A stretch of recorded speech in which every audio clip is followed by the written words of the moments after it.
Welcome to episode 98 here on the Air Hug Community Podcast.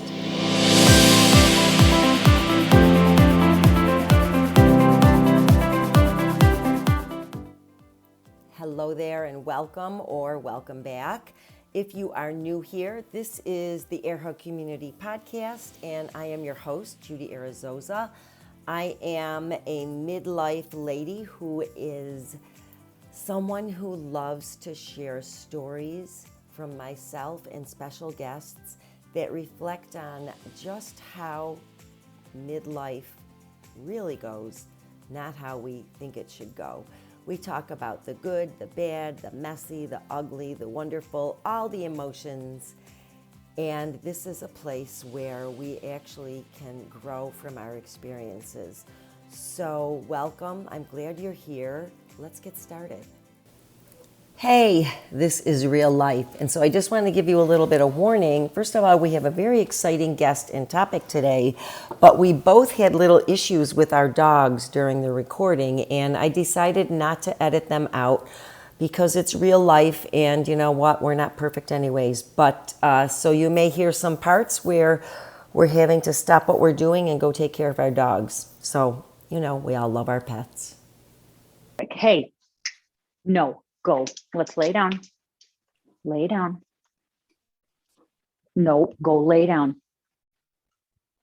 I can tell you, it's going to be hard to keep him out of here, but that's Quite all right. of Normally it. I would let my two boys in, but we just adopted their great niece. So now I have three.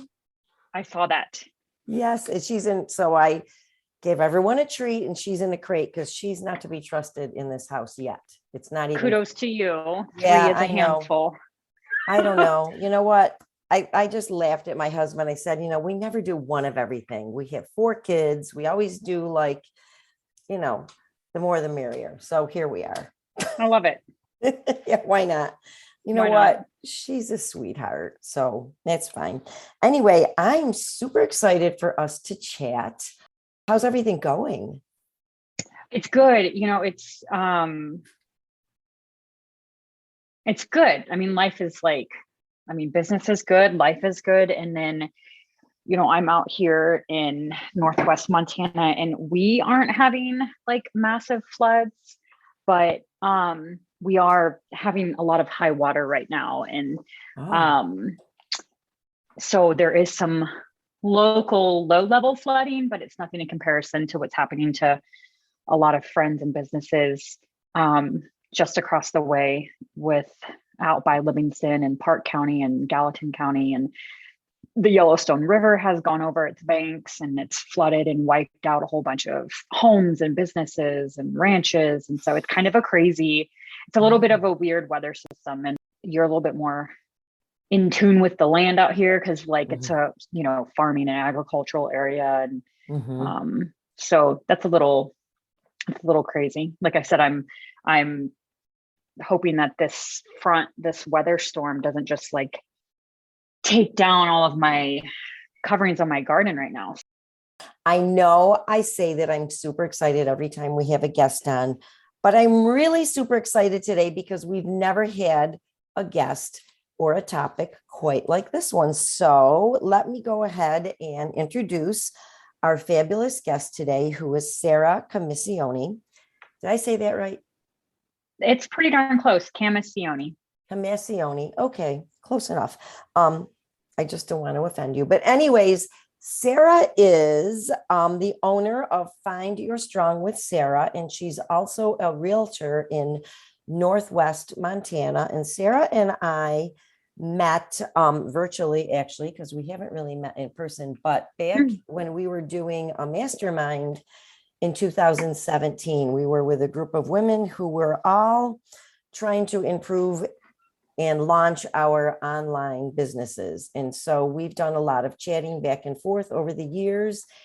And Sara has always fascinated me. She has a really interesting story. And today I want to talk about how Sara made a super, I'm going to call drastic transition, but I don't know how gradual or fast it was. We'll get to that in our conversation with her nutrition strategy, and I'm almost going to say attitude as well. So Sara, welcome. Thank you so much for joining us. Hi, yeah, thanks so much for having me. I'm really excited. You said 2017 is when we first connected through some business masterminding, and wow, I can't believe it's been that long. And also, I guess I didn't realize I've never met you in person, because I have felt like I've known you for so many years and followed you on social and connected with you on so many different professional and personal levels. And, I was like, oh wow, I haven't met her. That's sometimes bananas for me to wrap my head around. And we're both Labrador lovers. So we've connected over our dogs over the years as well. So yeah, I'm excited to be here. Thanks for having me.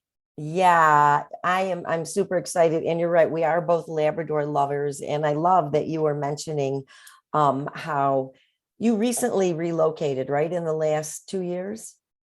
Yeah, I just realized it was about 13 months ago, about almost 13 months ago. So just over a year, I left Colorado, where I had been living for all my time since grad school, like 9 years.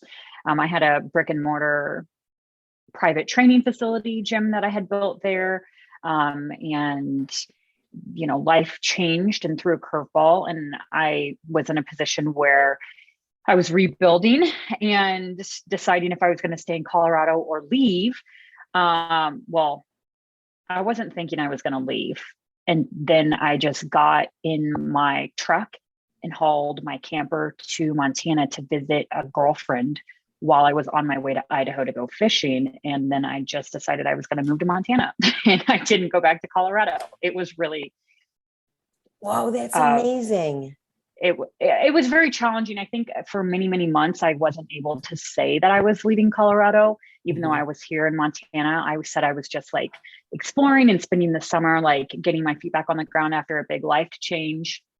Because it was a really hard chapter to close. I have amazing friends and clients and history and, a really big network of people I love in Colorado, and I still do. And so it was really kind of scary to change that, for sure. Wow. And brave AF. Wow. I'm lucky now. I'm really grateful about one of the silver linings of COVID, which I've talked about before as well on past episodes of my podcast, is that technology has become a bigger catalyst for helping keep people in touch. And so even though I'm out of Colorado, I can still FaceTime. I still have a lot of clients from Denver, and it doesn't feel like you're totally cut off. And so it's a different way to maintain and sustain that relationship. So I'm glad that COVID's kind of forced that into the mainstream, Absolutely. That's a really great way of looking at it. And the main reason I wanted to have you on today was because you had mentioned, and I didn't know you, or I didn't know this about you, that you at one point in your life had become, or you were practicing veganism. And I have only known you as someone who's an amazing fisher and hunter. So can you walk us through this? Did I misunderstand that, or were you vegan and then did you have a change? Yeah. So, and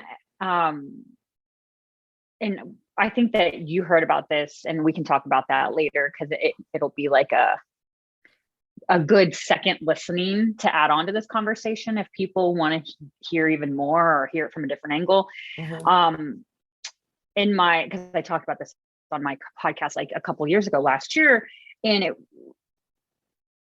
for me, I was in my teens. I was a super rebellious teenager, and influential in many ways, where I would get really focused on social, political, economical issues and study them really diligently for a year, learn about them. I always felt like I needed to have, and I still do to a big degree, which can be a fault. I felt like I always needed to have firsthand experience with things before I can have an educated, informed opinion and speak from personal experience or really guide and lend expertise towards something. I feel like I have to experience it to a degree. So, I was studying a lot about animal rights and animal cruelty and like, large farming operations and the impact on the environment and the treatment of animals and all this stuff. And I became a vegetarian and then eventually became a vegan. And I was for quite a while in my 20s. And I was like full force, like, no animal products, like no animal clothing or byproducts, like nothing, just very, very, all or nothing with it. There's no gray line for me, no fish, no shrimp, no seafood, nothing like that. And I went through that and it was a great experience and very like, blinders on. You have to like put blinders on when you're in something that is that like intense and like strict and regimented. And then I became more competitive with my athletics and I grew out of it out of necessity and needing to change my diet and exploring other physical practices like Ayurvedic, like yoga and medicine and lifestyles. And as a result of that kind of journey, I started doing a lot of work coaching and consulting with folks that were vegan and vegetarian. And I was discovering a lot of like imbalances in their diets and their macros and their mineral nutrients. Because when you have a really, really strict diet like that, you're blocking yourself from having certain things in your diet, which means you're going to compensate to get those macro mineral nutrients from other sources. And it can create just imbalances and discrepancies that over time amount to different issues. And so, besides being a hunter now and obviously like hunting to eat, which is a huge swing from not even wearing animal products. I think there's a fur jacket behind me actually right now that I just got from a vintage store out of town last weekend, a rabbit jacket. So it's a huge switch. Oh my gosh. And did you mostly experience some of these imbalances yourself, or did you observe them on others and then recognize them in yourself? I think that before I had them with myself in terms of dietary deficiencies, I don't recall really remembering them in myself. But now, and even just over the last like 5 to 10 years where I haven't been practicing it that much, especially with my background with my health and wellness side of things and my certifications and all that credentialing, and talking to clients or talking to friends, I can see that the imbalance of vegan or vegetarianism can have those deficiencies and discrepancies in people a little bit more clearly. I mean, because I'm biased and preferential to myself, of course. And so I'm like, oh yeah, I'm fine. I don't see that. I don't feel it, or this is just part of it, or this is what I'm willing to accept about my body or my energy or my whatever, because being vegan vegetarian is this important to me. So it wasn't until I started coaching, I think, that I really started to see it coming up. There was a girl I was in grad school with who was vegan, and we were in the trenches together. So we would spend like 10, 12 hours a day. Like we were always together in our grad offices. And I got to see her diet on a very regular basis. And she was vegan. And we would talk about diet. We would talk about weight. We would talk about the things that she was struggling with. And we had some real heart to hearts just about how that vegan lifestyle was contributing, if not aiding and abetting those situations that she was dealing with in particular.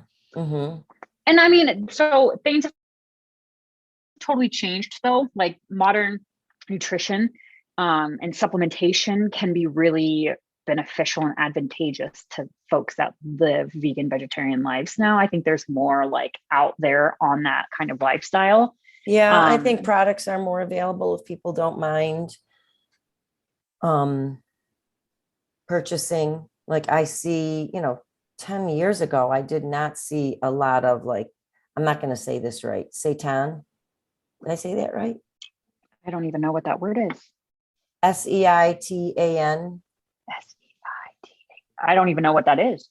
It's I have a vegan friend and client who makes it herself, but it's actually a protein type substitute, or it's a Mm, protein that comes from wheat gluten that you can actually make or buy. And I see a lot of it ready made in stores now, which would be like a very convenient thing to pick up for someone who's looking for a plant protein. yeah, and so, a lot of soy and tempeh, like all Those that kind kind of of, things. Yeah. yeah. But then what we experience from a critical standpoint are people that are consuming exorbitant amounts of soy product, Yeah. which, long term, you know, there's some evidence of complications from that. A lot of what determines that are your individual biological predetermined factors and exposures that might run in your body and your family. So it's not like, okay, if you eat all these soy products, you're going to have XYZ issues. But when we do eat a ton of soy all the time for years and years and years, that can have a different effect on our body versus deriving our protein from a variety of complete protein sources, some soy, some animal, some fish, some plant, like Yeah. versus, Mhm. so I think that my focus in life is balance. I think Yeah. everyone's focus is balance. And, you know, sometimes, most of the time, it's way out of balance because, like, the lifestyle, hunting is a lifestyle. And so the lifestyle associated with hunting is very obsessive and it's very compulsive. And that's my personal experience with it because it's a Mhm. very short period of time. There's like that in which you can hunt for big game out in the West, Mhm. and it requires a very high level of skill to be successful and humane and ethical with how you do it. And that takes a lot of time and preparation leading up to it. And then consistency throughout hunting season. And so, talking about balance, in my diet and my lifestyle, in order to be balanced, I feel I get very out of balance. But that's You're life. planning That's ahead. yeah. So, how much of the animal protein that you consume do you actually shoot or fish? So I don't practice a ton of fish and keep right now. Mhm. I haven't really been fishing that much at all because of our historically high. We're having a 500-year flood in Montana right Oh now. my So gosh. it's like really intense. So there's no fishing that's happening, more or less. Easily, I should Mhm. say. Okay. Like when I go on the Great Lakes back east or, stuff like that, I'll go catch walleye and stuff like that. So I'm eating a lot of fish that is not mine. I'm getting like Oh, salmon and I'm eating a little bit more fish than I have been. I basically spent all winter eating only my meat. I really only eat meat that is mine or like that my you've shot. friends. Yeah. Oh, Yeah. cool. Like it's really just like it's my burgers from deer. They're my steaks from deer. They're my brats from deer. It's the cow that my neighbor raised and butchered, and it's his meat, Hmm. the beef from the cow next door. So I have a I've gotten a little kind of compulsive about it. Like I get a little weirded out with like store-bought meat sometimes Hmm. and Yeah. like store-bought chicken because I'm just like, where is this coming from? And like, how Yeah. is it treated? How is it handled? And it's not like, you know, living out in rural Montana now, you can see the different conditions that people raise cattle in, for example. And you can see like, okay, those cows are just running around. They're not standing in like 5 inches of muck and Hmm. manure. And, you know, for me that means a little something. They're happy I can't cows. Yeah. I can't always be like I'm only going to eat happy cows. Like that's just that's Pretty I don't have hard that goal to, privilege. yeah. Yeah, I don't have that privilege. But I am fortunate right now that I do have beef in the freezer that is from two places. One, my girlfriend down the road who has a ton of happy cows that run on 20,000 acres up in the mountains. And then the other one is from the guy I'm dating who butchered a cow, and I know how those cows were raised. So that's all the beef. So I go in Wow. seasons. Right now I'm in a season of a lot more seafood, of salmon and tilapia. Obviously that's not fresh from Montana. But if I eat meat outside of what I've harvested or like locally sourced, it's usually always just seafood. Got ya. Interesting. But when I'm not eating seafood, I'm 80% of the time, 85% of the time, just eating my meat that I've harvested. That's pretty impressive. Do you have a source for chicken? I don't have a source for chicken. That's the only thing I don't have. I have a source for organic, for like fresh eggs. Like a lot of my girlfriends have chickens for eggs, but they're not killing those chickens for meat yet. So I don't have a source for chicken yet. So, and that's like the thing. And that's the meat that weirds me out in the store of like, and I would love a local chicken source for sure. I have a local feel butcher. very lucky that I do have one. Yeah. Oh, you do? I do. Yeah. That's awesome. So yeah, there is a farm that I got wind of not far from here, and I get chicken, beef, lamb, and pork from, and eggs. Oh, I think I've seen that on your stories. Yeah, that's awesome. I'm sure that there's got to be a local chicken place around here. I mean, yeah. It's amazing. They're wonderful. And the big thing I notice is that their chicken breasts are like what I thought was normal size for a chicken breast is like what I see in the store. They must be pumped up with something. I don't know, hormones or something, but these are like you say, they're chickens that run around, and they're humanely raised, and they're not given all these they eat like whatever chickens eat. I don't know, but feed, and eat like they're not like factory farm. They're not big farm. It's a family that lives on the farm, and the kids take care of the animals. And oh, awesome. Yeah, it's pretty cool. And we, like you, I don't buy all my meat there, but I do try to order as much as I can. I'll order like every 5 or 6 weeks and stock my freezer. And then most of the time I time it well. I mean, I'm very aware of how fortunate and privileged I am to have access to those kind of things and have the means to procure those things, because the reality is like that kind of produce and meat and meat product and food, it's not necessarily cheap. But, I grew up where my grandfather, I had a single parent household. My grandfather would gift my mom for her birthday or for Christmas. He'd gift her like half a cow or half a pig. So I grew up where my family was supportive of gifting over meat to my mom, and we would just keep it in a deep freezer, and that's what we would eat a ton of. So you were raised with that type of way of life of. Oh, the other day, I was talking to somebody and telling them the story of when I was maybe 10 years old. I think my grandpa drove by and stopped on the side of the road. And he's like, I was outside playing. He's like, get in, I'm going to go get your meat. I had no shoes on, and I ran and got in the truck, and we drove 20, 30 minutes out further into the country in Kansas, and to the slaughterhouse. And it was the butcher to get, I don't know what we were picking up. I can't remember if it was a cow or a pig. And I walk into the butcher, and they've got, remember they had a deer hanging, and it was gutted, and they were bleeding it out, draining it out. Sorry, this is graphic. And I walk in there, and I'm in barefoot, and the guy looks at me and he goes, you can't be in here. And I have that memory from very, very young of being so young. I'm not running around with shoes on, getting into my grandpa's truck, going to the butcher, the slaughterhouse is what I called it when I was a kid. It's really just a butcher. And, him picking up meat for us, he always bought, half a cow and stuff like that. So, it's not everyone has that.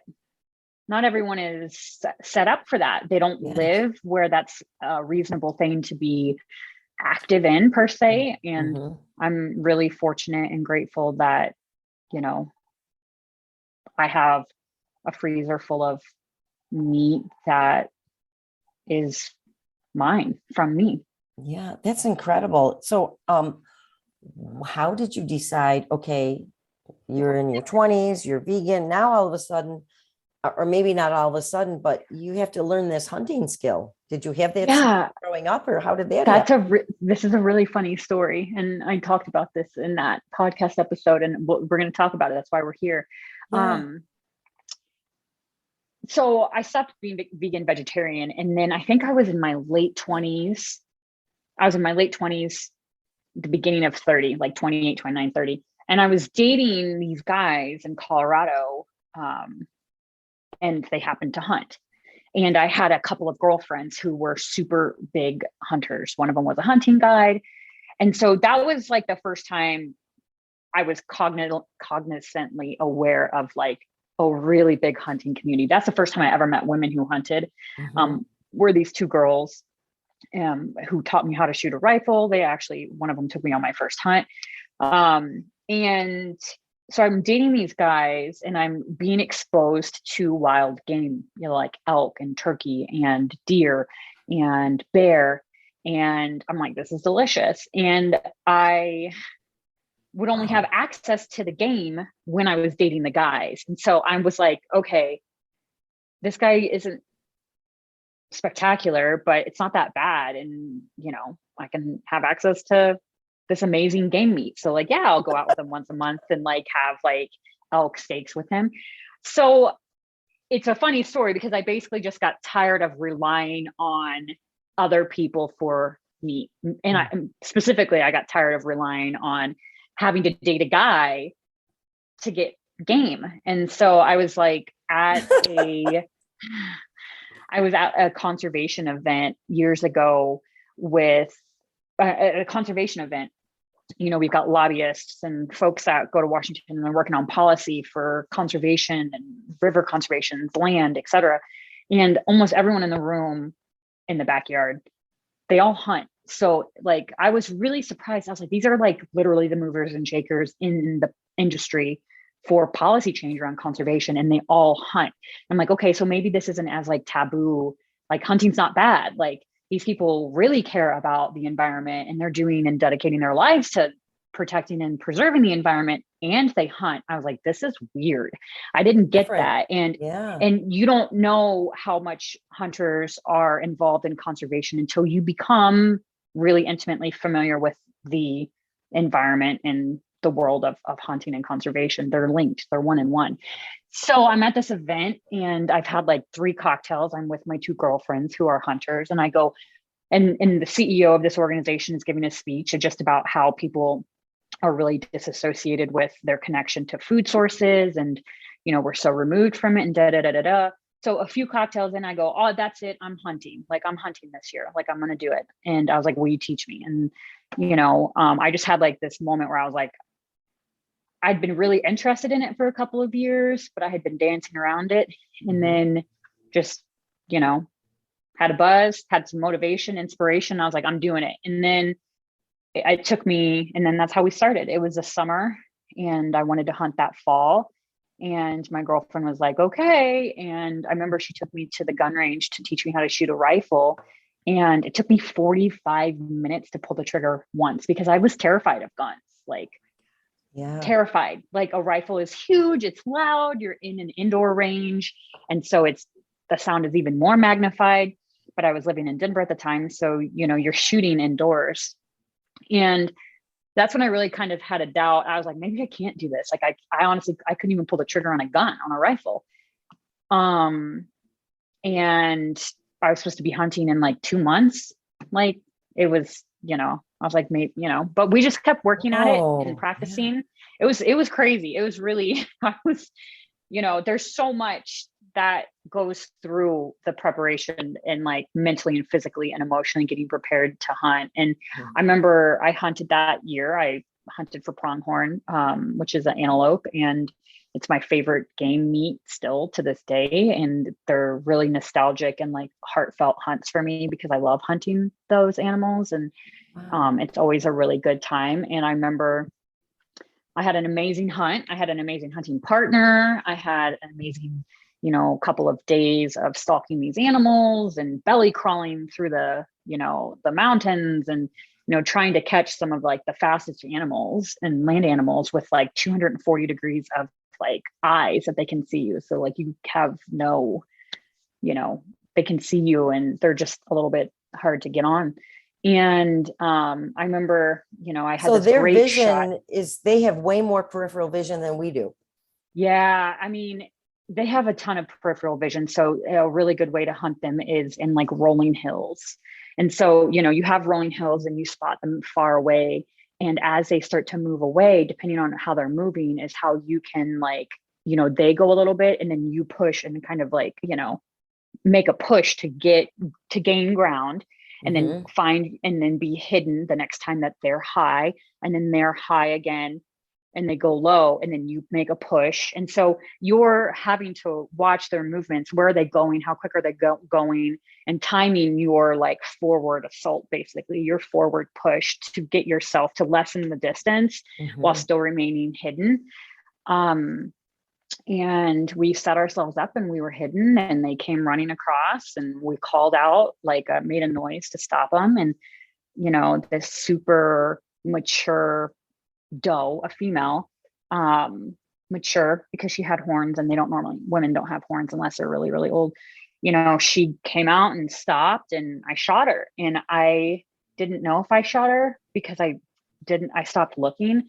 My hunting partner was like, you got her. So we went to go look for her and, find and track blood. And I'm starting to panic because I'm like, where's the blood? Where is it? I mean, it's like 5 minutes have elapsed. Like there's not a lot of time. It's not like 30 minutes. And we find her and I'm just like, I'm bawling. Like I'm just bawling, like just, I'm inconsolable, like ugly tears. Like you can't see, like I'm completely, I can't see. I'm just like crying, and I mean, it was still really, I still have very emotional reactions when I am successfully harvesting an animal, when I've successfully killed one. Like it's still like, I don't take it lightly, and it's, it's still, I'm human, and I'm killing something. And so that was my first time. And then I was just addicted. That was the first how one. do you get over that? I mean, you do just tell yourself, this is survival of the fittest. I'm doing this so that I can eat. You're not doing it for sport. You're doing it for nourishment. Well, and here's the reality. This is really hard. And unless you live in like the bush in Alaska, like no one has to hunt. Yeah. Like I don't have to hunt. I'm not going to die if I don't hunt. I'm going to go to the store. I'm going to buy food. I'm going to buy groceries. So my life doesn't depend on it. Does my happiness about where my meat comes from and like, do I feel better about myself and how I eat meat because I hunt? Yes.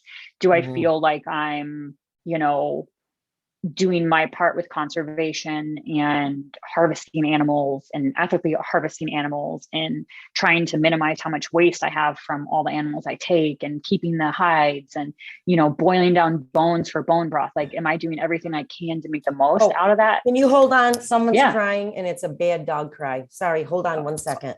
Go for it. What's wrong, honey? Cutie patooties. Okay, hold on. We're going to relocate downstairs because the puppy is terrified. Look at the cutie patooties. So here we go. And she doesn't know how to do stairs yet. So, all right, we're coming. Is it a puppy or is it like a? She's 8 months old. Oh, it is a puppy. Yeah. She's only like 10 pounds lighter than the boys are like 85. Huge. Yeah, she's 71 pounds already. All right, she knows this room. Okay. She was just puppy. Anyway. Better now? Okay. Sorry. That's funny. No worries. I get it. I'm a dog mom. Yeah. I'm a dog mom. So, all right, we're better. Yeah. All right. Well, if you're still listening, audience, there might be dog noises. That's okay. That makes, yeah, it could come from both sides too. So So dogs keep us young.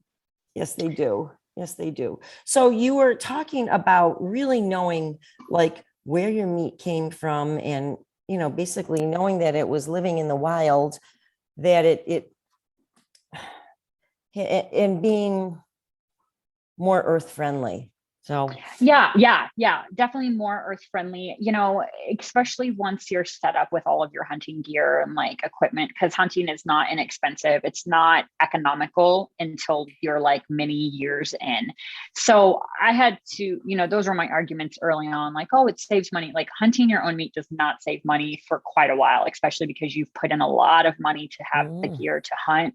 So before you actually have ROI, I think you're 50, you're in it, you've been in it for 10 years, 15 years, just like the clothing and all that stuff. And I butcher all my own meat. So even just your knives must be worth a fortune. I need better knives because I definitely used knives I shouldn't have used last year, and I cut myself twice. So that was yeah. But I was butchering 2 deer in one sitting, and they had they were does, and there was so much fat on these does. I mean, it was like thick, and it's a different kind of, it's a hard fat. It was so much fat. And so I was like, just trying to fillet the fat off. And anyways, okay. So can I ask you a question? I thought deer were leaner. It really depends on what time of the year you harvest them in. Deer are lean. So deer don't have fat per se the same way that like beef cattle have fat, where it like marbles throughout the fat. The fat on deer does not break down and like melt into the meat. It's like a hard exterior that if they put it on before.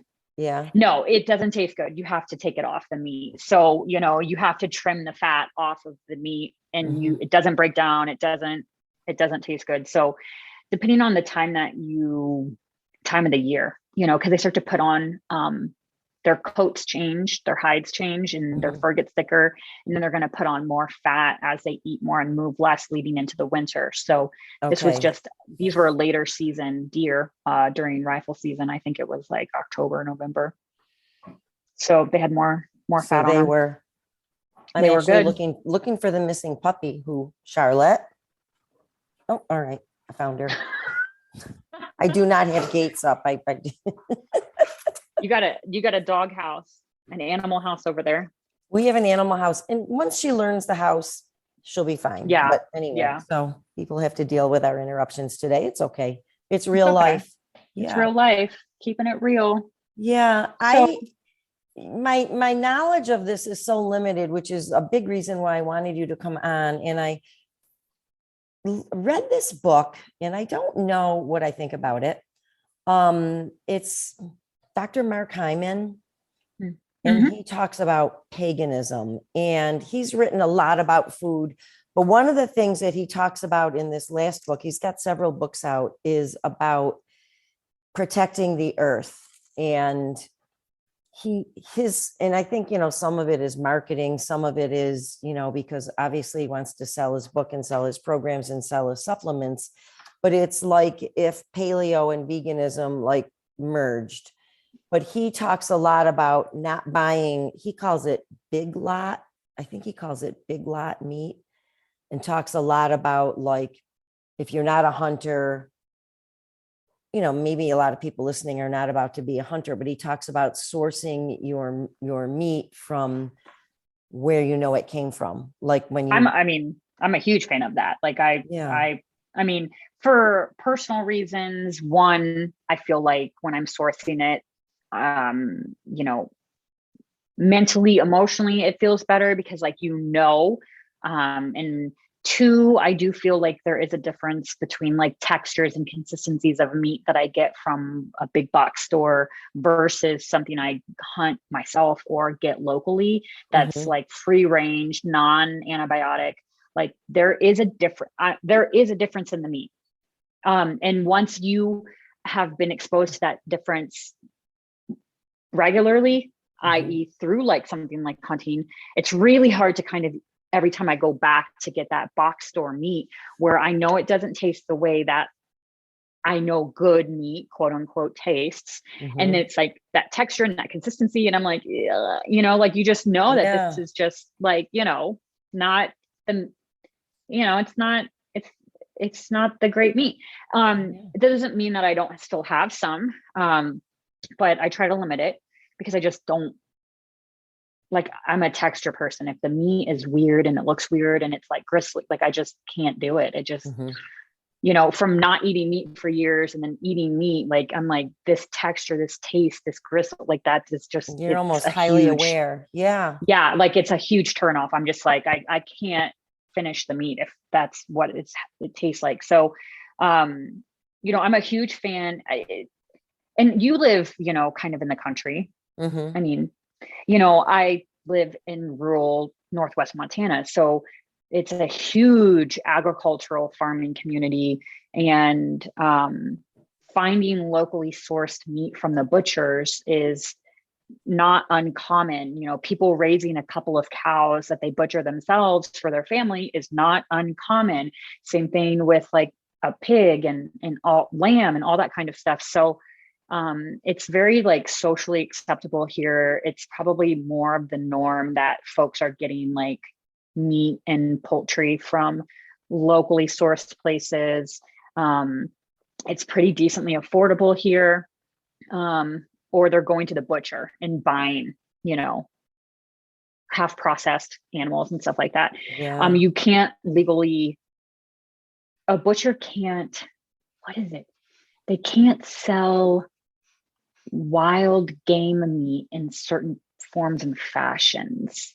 Like you can get it, but you can't get certain amounts of it. Because I remember last year I'm not for sure on its laws and its regulations. Last year I was super frustrated. Come like November, I'd only shot one deer, and I had some misses. I had some like I had a non-lethal shot, and that's really bad, is when you shoot an animal and you don't kill it and you can't find it. Like that's really bad. That's the worst feeling. And every hunter kind of goes through that at some point. And that's like when you have a lot of conversations with God and yourself and like, why am I doing this? Am I going to keep doing this? What can I do to prevent this from happening again? Like I've been up all night, just like crying in tears, like huge emotional roller coasters when you know, for me, when I've non-fatally wounded an animal. Last year I was super frustrated. I didn't have more meat in the freezer come, you know, November. I remember I called the butcher and I was like, can I just like buy a deer from you? And they were like, no, like that's illegal. And we don't just like sell deer.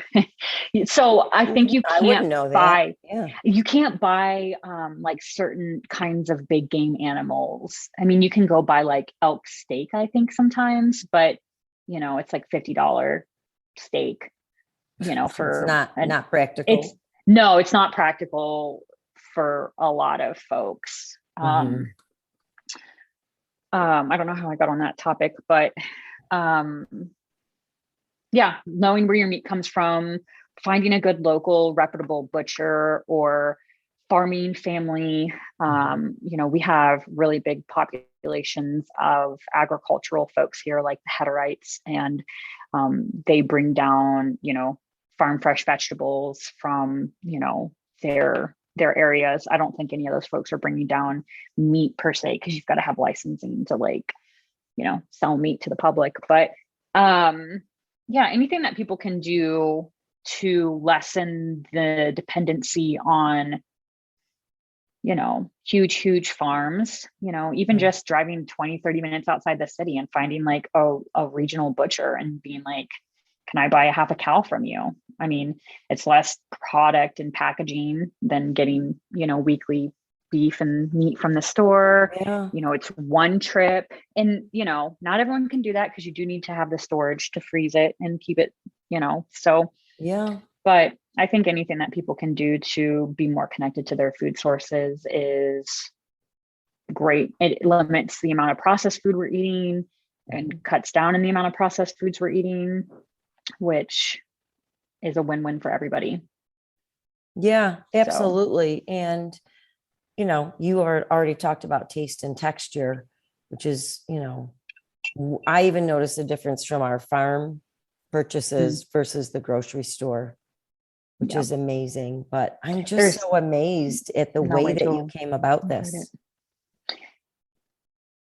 Well, Just, thanks. it I basically Yeah. from being very conscientious about how, do you mind?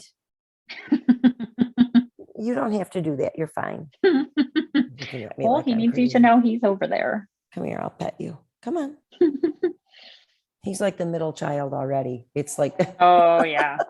Well, yeah, they have a huge adjustment to go through too, with having a third dog in the house. That's no yeah, joke. yeah, Yeah, it's that's true. no joke. Well, oh gosh. Um, Anyway, but I find it so fascinating. But your reasons have always been ones of very much conscientious and being respectful of the earth and versus convenience. you know, I was an angler long before I started hunting. So I always fished and fished a lot, fished a ton. I used to get 90 days or so on the water while having full-time job. Like that's an exorbitant amount of time to spend fishing. Wow. Um, I grew up fishing and, fish fries and all that stuff out in Kansas. Um, so I recreated a lot in the backcountry in Colorado and just the outdoors, and the outdoors were my playground and I frequented in them. I don't think I know I didn't get to the current level of awareness of conservation, the environment, environmental impact, the environmental impact I have when I drive places into the backcountry and how I leave no trace. And I wasn't aware and taking as much proactive action about it until I became a hunter.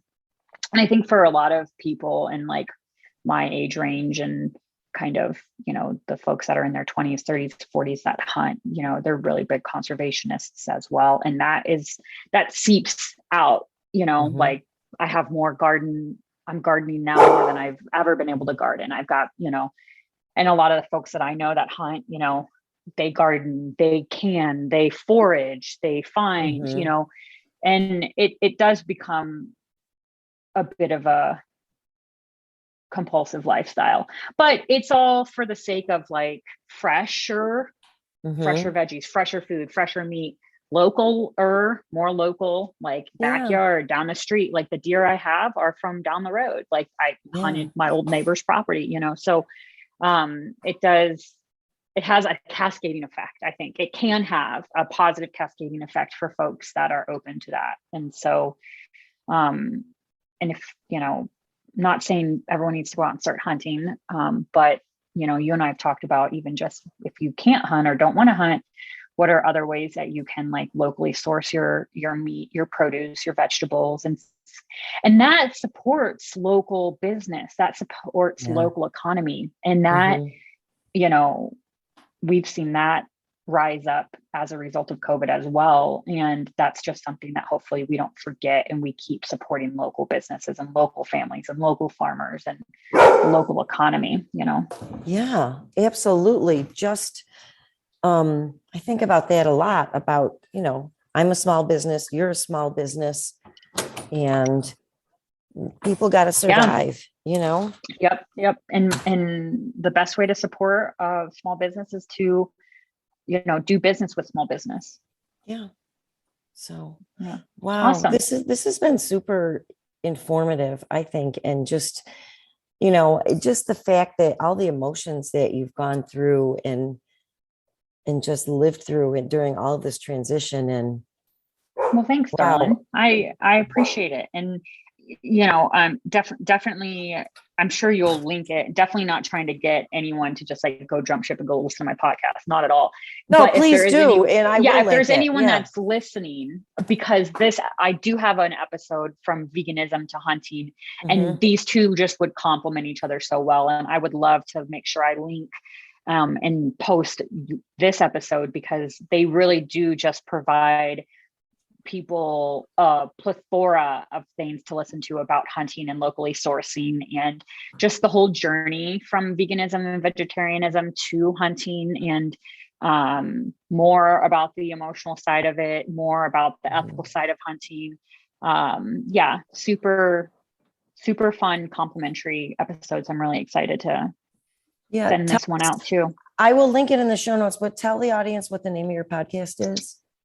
Find Your Strong podcast. Okay. And it's a episode from season 1, from veganism to hunting. I got some hate mail about that episode, actually, from other countries. Wow. From like PETA, animal rights activists. I used to be an animal rights activist. Like I was protesting on campus. Like I was super into animal rights. I still am into animal rights. Just because I eat animals doesn't mean I don't believe in ethical, humane treatment of animals. So I got some hate mail, but that's a funny story. But funny. But yeah. Obviously they didn't listen intently, you know. Well, and that's just like that one-sided view of just like, you know, there is no way but my way. And that's just, you know, that's okay, you know. The older we get, the more we realize, oh my God, you are so welcome. I really enjoyed it. And I am glad I got to see you and see your pups and connect with you. And hopefully your listeners, you know, if nothing, they get away from this, just, you know, to explore their own personal ability to have a greater connection to locally sourced food and produce and meats. And at the end of the day, you know, if that's all that people get out of it, that's great. You know, shop local, support local. Absolutely. So awesome. Thank you, Judy. You are so welcome. Thank you so much. Awesome. Thank you, ma'am. For more information on how to reach Sara, check out the show notes for links to her social media and to her podcast. Thank you for listening. I always, always, always appreciate your listening to the Air Hug Community Podcast. And if you have an idea or a question for a topic or a guest, please reach out to me. And again, my contact information will be in the show notes.